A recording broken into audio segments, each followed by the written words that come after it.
Jaalale hundumarra caala amantoota kanaafis walwalaa jaalannu yaa namoota kun taanaan gaariidha hin waaqeffannaa waaqa caalu gooftaa qabna. Jaalale hundumarra caala amantoota kanaafis walwalaa jaalannu yaa namoota kun taanaan gaariidha hin waaqeffannaa waaqa caalu gooftaa qabna.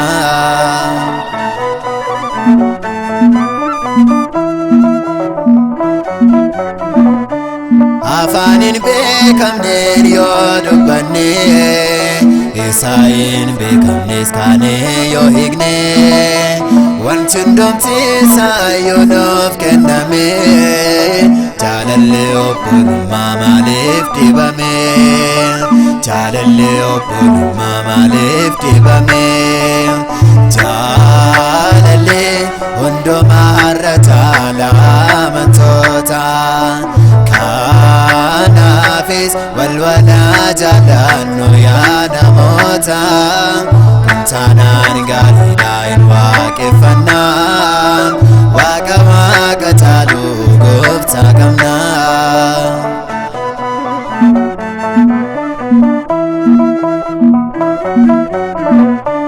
Qooqa gaarii qabna faarfachuufi ogummaan isiraa barsiisuufi jaalalatu dhibee maal bu'aansaa ofiinuu goyyomsaa hundumsisaa ofiinuu goyyomsaa hundumsisaa jaalalli hundumarra caala amantoota kanaafis walwalaa jaalannu yaa namoota kun taanaan gaariidha hin waaqeffannaa waaqa caalu gooftaa qabna.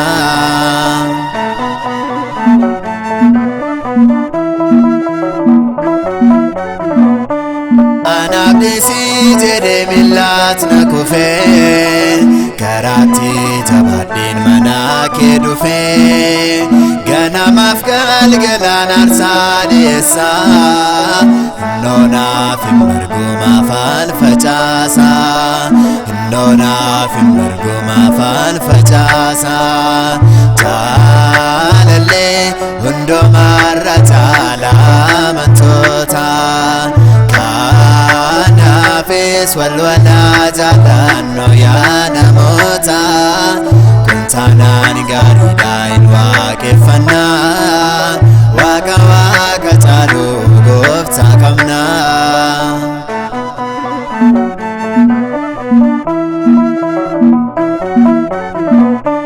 Garaan keenyas guutee ammeenyaani dhugaa nama walii baasaa sobanne ammuma yoomiit walammeessinaa illee fadhiisnu borbeeyyoo taanaan walee fadhiisnu borbeeyyoo taanaa jaalalli hundumarra caala amantoota kanaafis walwalaa jaalannu yaa namoota kun taanaan gaariidha hin waaqeffannaa waaqa caalu gooftaa qabna. Jaalalli hundumarra caala amantoota kanaafis walwalaa jaalannu yaa namoota kun taanaan gaariidha hin waaqeffannaa waaqa caalu gooftaa qabna.